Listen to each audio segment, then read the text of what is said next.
I'm going to make this. Wow. So the same with the brush cutter. Oh, wow. Wow. Wow, you can see it breathing. Yeah. Oh my God. Yeah. What medication? It's a dermal protector here. On the back you have the lung and here vertebral column. It was difficult for the specimen because, like you can see, they can move on the back. She can't move her back legs. So it means that the column was touched. Sometimes they can walk again. So we will see if it's a success or not.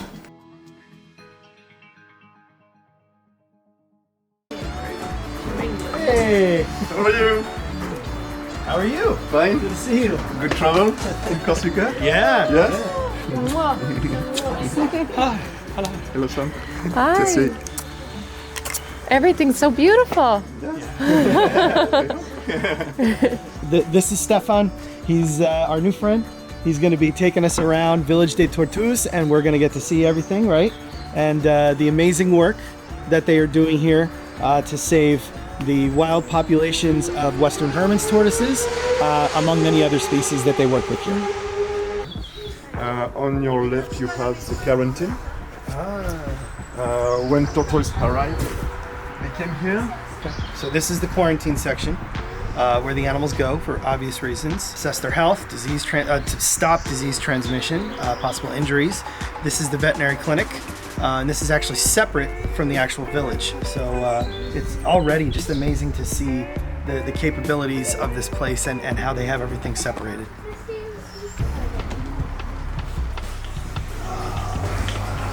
What is that? Remy's Reevesy eye? You can see different species. Usually we don't mix different species. It's a rare place where we can find different species in the same place. That is for you. Yes, and that's for you. It's I made that for a lot of time, but it's interesting. It's about parasite of Telemetry, especially Hermans. I've made all the drawings. Wow. Drawing. Yes. And you have classification, and we can find for one total species all the parasites and Hermans were found in this species.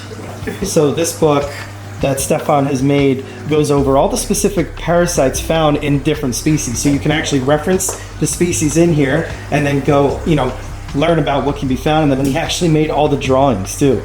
So you don't see stuff like this. This is really something special, and true craftsmanship and dedication. Wow. Stefan, can you please sign it? Oh, he did already. Oh, wow. Oh, that makes it amazing. Yeah. English. Oh, wow. Oh, that's so amazing. Wow. That's incredible. Oh, I love that. Thank you. And this too? Yes. Wow. I send you. Yes, I got the email. You will read more later. Yep. Oh, this is special. This is great. That's amazing. Wow. Wow. It's incredible. Yeah. You need a lot of life to make the same. Wow. He go under the river, on the bottom of the mountain to find tortoise and to photography. Wow. This is a map of all the travels, but Stefan was just telling us that he traveled alone to Madagascar with 150 radiated tortoises after a seizure in France. There initially was 200 of them.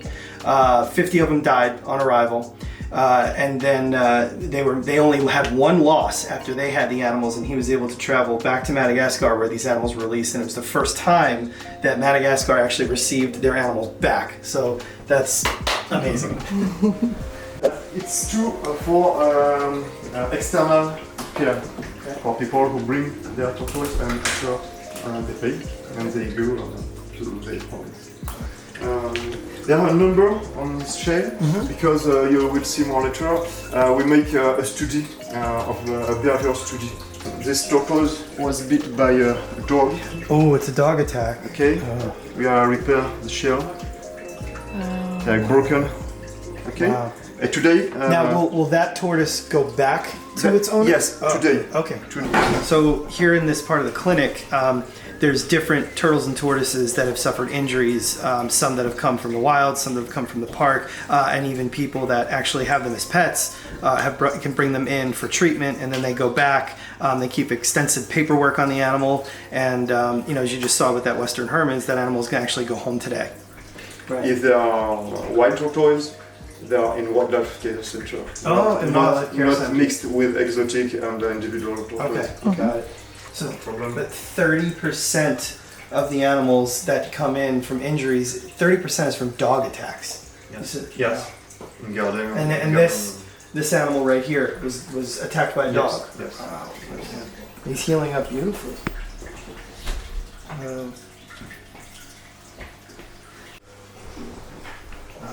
Okay. We keep on dry when they have some injuries on the skin. Mm-hmm. It's better for care, and they have water one time by day. Okay. Only, and you can see little baby. Orbicularis? Yes. Oh, baby European pond turtles. Look Born at in the them. park. Born in the park? Yes. Oh wow. They're beautiful. This is such a fantastic idea. Yeah. So Yes. you can, Yes. you can dry dock them. Very practice. Yes. Very good. Very good for disinfecting. Mm-hmm. It's easy to clean, to It's wash, so easy to clean. and sanitary. I very love good. it. I notice a lot of Sternotheris carinatus. Sorry. The carinatus, Yes. the razorback, are they common? You get them a lot? But in France, you can find this species on shop. Yeah. People bring that, buy that, and Yeah. after 1 month, 2 months, oh, it's too complicated. Excellent. Do you want my turtle? That's how we. It's a big problem. We have that. We have the same problem with Pelusius, Pelomedusa, Okay. and Moremisinensis. Okay. So those species that Stefan just mentioned, you've got Sternotheris carinatus, which is the razorback musk turtle, the Pelusius and Pelomedusa African side neck turtles. And what was the last one? Sinensis, Moremi sinensis, the Chinese striped turtle. Those are or thread, Chinese golden thread turtle. They're very common here in the shops, and people get bored of them after a month, and that's part of the reason why they end up in these situations.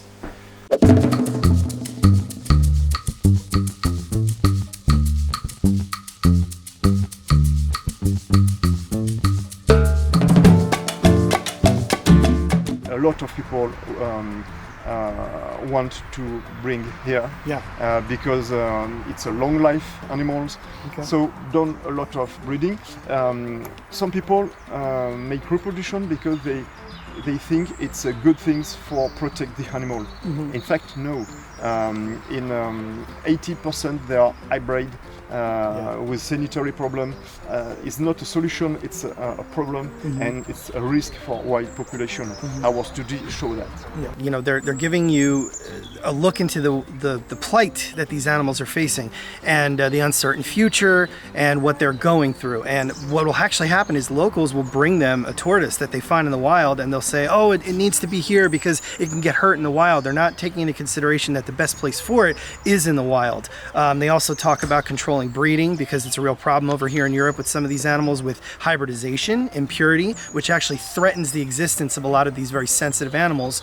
You know, the wild Western Hermans tortoises here are no exception. But then they still continue to educate people on how to properly care for them if they're going to do it. You can tell just by looking at some of these animals that they're actually a hybrid between the Eastern and Western Hermans, but Stefan was explaining to us that there's different percentages of hybrids. You know, it could be 50%, 25%, and that's something we've even seen with the limited amount of our own genetic work that we've done.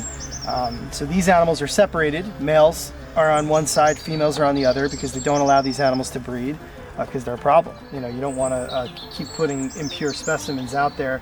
They're in a massive enclosure, but because the sun is hitting here right now, they've all moved over to it, getting a little bit of food to eat and warming up for the day. standing here right now at the Moremi's leprosa pond, which is one of the native species over here. But Casey just asked Stefan why turtles? You know, was he always into it, why he chose them? And he explained something really interesting to us because I've never heard anybody put it this way. He said at first he wasn't really interested in them, but he really is into biology and nature and life, and he finds life exciting and very interesting. And what really made the match for him with turtles and tortoises is how strong they are, how resilient they are. They want to be wild, they want to continue on. And similar to what we see at home with species like diamondback terrapins and North American wood turtles, for just small examples, he sees animals in the wild that have lost their limbs, sometimes up to 3 of their limbs, but they're still carrying on. Can you imagine being left out in the woods somewhere and something takes just one of your digits off, one of your arms off? Chances are you're not going to make it. That these animals have been virtually unchanged since the time of the dinosaurs, and they have found a way to survive. And the only reason that they're having a hard time today is because of us. Very good. You see the difference between protect area and open area. I want to point that out. Stefan was just talking to us about how Bernard Dervaux opened up a center over in Senegal to help to protect the wild sulcata tortoises, which we've shown you guys that even though they're overly abundant in the pet trade across the world, they're very endangered in nature. And one of the reasons is that they're competing with livestock for those precious savannas and grasslands. So look at this. This is an unprotected area, and you can see how the sheep and other livestock have made it completely bare, which leaves nothing for the tortoises. And here is the protected area. So you've got unprotected and you've got protected. You can see there's still plenty of stuff for the tortoises. So that's crazy to visually see it like that. You see this? You see that volume? All American turtles, primarily trichemes, which are the yellow-bellied sliders and red-eared sliders. There's also various map turtles in here, Pseudogeographica, false maps, Mississippi maps, cooters, other sliders. These animals are becoming invasive all over the world, and this is what happens. You know, you think they're living the good life, and they are in a certain sense because they're here and they have these amazing enclosures, but they are completely overloaded and they don't want any more. And it's the same thing with us. You've got to think. You've got to be extra responsible. This is an animal that is going to outlive you, most likely. So you have to have a serious plan in place if you're going to take one of these animals and try to give it a home and keep it as a pet. I mean, look at that. It's crazy that this many of them are here. And this is a small fraction of the problem with these invasive species. It's crazy. In France, we don't have enough structure to welcome this specimen. So a lot of administrative, a lot of manager want to kill them and kill them. Yeah. Here we are against this practice. Yeah. For us, it's not to the animal. It's not the animal's fault. To pay that. Right. The human had created this situation. Mm-hmm. So we are against euthanasia for an animal in good life. Mm-hmm. So 2 years ago we have worked a lot to make another pond. We will see more later. Okay.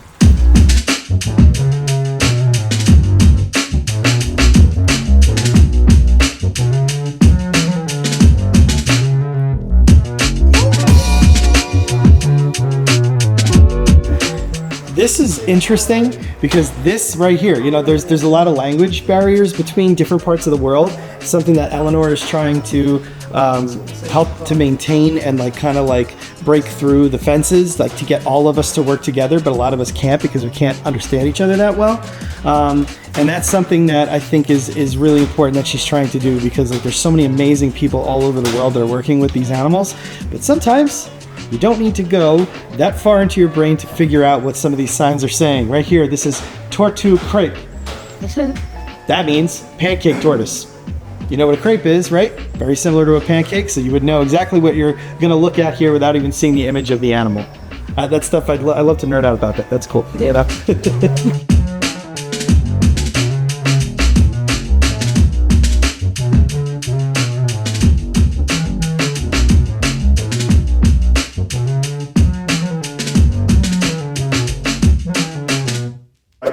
To make this. Wow, So the same with the brush cutter. Oh wow. Wow. Wow, you can see her breathing. Yeah. Oh my God. Yeah. So this is silver. Sorry? The dressing inside. You put what medication? It's a dermal protector here. On the back you have the lung and here vertebral column. It was difficult for the specimen because, like you can see, he can move on the Yeah, back. she can't move her back legs. So it means that the column was touched. Sometimes they can walk again. So we will see if it's a success or not. So that is fiberglass. Wow, that's fiberglass. Huh. So the function is to protect against infectious, bacterial and other, to protect from injury. So clean the area so that it adheres. 2 years, all that were full of bones. Your tissue. Yes. Yeah. And this material fell and we found we are protect. Wow. Do you give any pain relief? Does she feel it? For that? Yeah. For doing that? No, nothing. Because it's like your nail. Cool. Okay? Oh, like when your you nail. put some wrong nail, you make some adhesive and it's not sensitive. And no problem. We are only on keratin scute. So it's not a problem. How long till she regains the use of her back legs? Will you wait for the legs to work before you release her? We can release like this. Cannot. With this problem, we can release. Oh, so she won't be released. She stay here. Okay. She stay here in an out enclosure to control if she can walk again. So she will be placed in a pen and kept here to see if she regains the use of her back legs. And if she doesn't, then she can't be released. To be honest, when we have this problem, if she don't walk again, she finished by dead. Okay. Because it's a problem for respiratory tract, for digestive tract. It's important to have a good move. Yeah.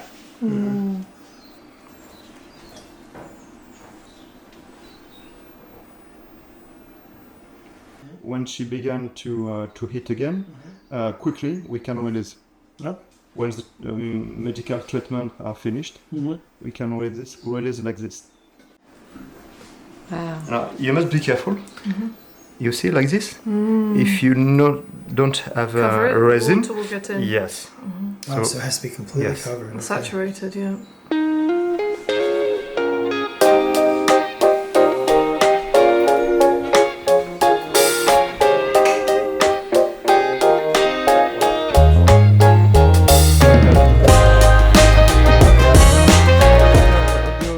That and it's singling, it's probably works. Yes.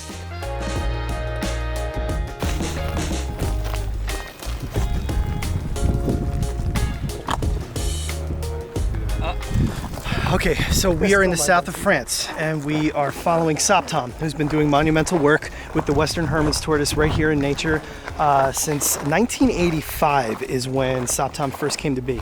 And right now they're doing radio telemetry on the original tortoises from this area. So these are historic animals that occupy, they are native to this amazing habitat, but they're under a lot of pressure.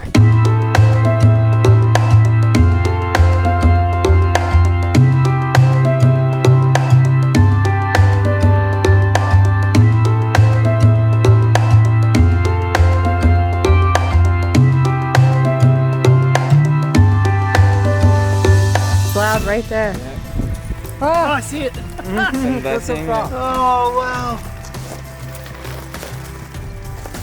Oh my God, look at that animal. It's a male. Don't know. Yeah, it looks like a male. Oh my God, look at him. He is beautiful. You can see the transmitter on him. Beautiful.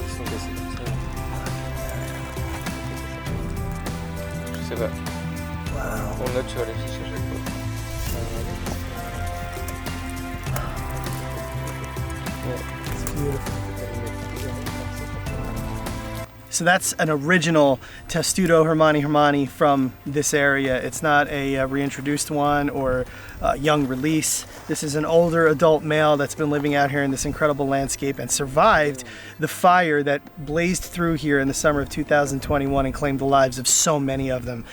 These animals are utilizing these rocks, especially in the heat of summer. They're already hiding. So when that fire came through, a lot of the animals in this particular spot were safe, but in other areas, nearly 50% of the population was lost. So that is a true treat, a true gem. You don't get to see that. This is one of the rarest animals of Western Europe, and we just got to see it, a historic one in the flesh, just going about its life. And we're not handling it because it's very dry out here. It's gonna get hotter and hotter every day. And because it's so hot and dry here, it's best to just let them do their thing so they don't void their systems. Wow. So similar to what we do at home when we're doing radio telemetry on box turtles and snakes, they're recording the immediate data from the habitat that the animal has selected to be in, that microclimate, and then they also do a random habitat assessment and record data on that. Compare the two to find out if there's anything in particular that the animal is selecting and why it's in that spot. It's all really important data that needs to be collected on these animals so you can understand the ecology better, because don't forget that we've just barely scratched the surface in understanding anything about these animals in nature. 3 years ago, a fire destroyed almost half of the population of the tortoise here. Fortunately, still many tortoises survive because they were hiding under the rocks and everything. But one question for us was to know how these tortoises cope with their new environment. This environment was completely destroyed. The trees were burnt, the bush completely burned, everything. No food during at least 6 months. So we asked how the tortoises are survived after that. Do they move also? Do they try to find another place, to find better habitat? So we put transmitters of something like 30 tortoises after during this fire, and we follow them during 3 years, and we had a good surprise to see that all these tortoises that were kept survived after the fire. They do not move. They do not have a dispersal movements after this fire, so they stay at home. Even the habitat, you can imagine, it's like the planet Mars. No food, nothing, no refuges.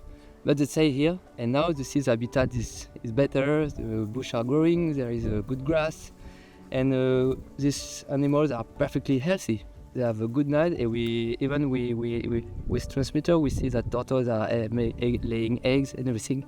So it's a good hope for the regeneration of the population after this fire.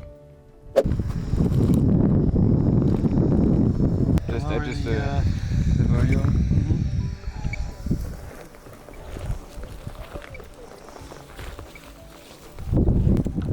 I hear her. She's right there. Right there. Nice job. Right there.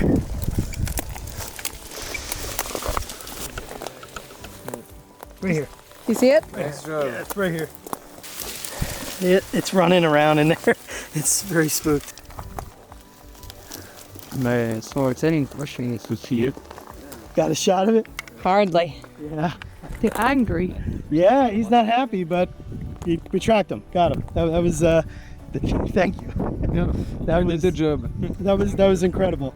I'm used to tracking pine snakes and corn snakes and some box turtles, but I just got to track my all-time favorite species here. So all these crazy things keep happening, and my head's gonna explode. So thank you.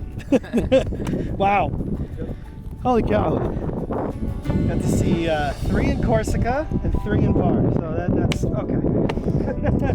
Even Stevens. Yeah. Wow.